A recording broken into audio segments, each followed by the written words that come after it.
Viral di media sosial video seorang bocah yang tertidur sembari menunggu dagangannya laku.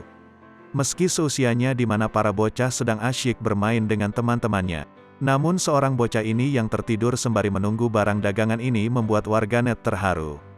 Dalam video terlihat seorang bocah yang sedang duduk yang tempatnya dekat pinggir jalan dengan mengenakan baju hitam bercorak abu.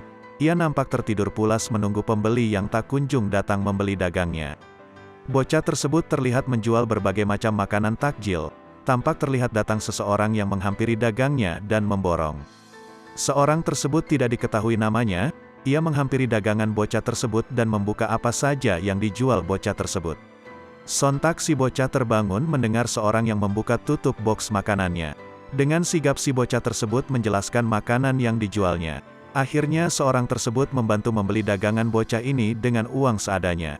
Menerima uang tersebut nampak raut wajah bocah ini sangat senang hingga tersenyum lebar.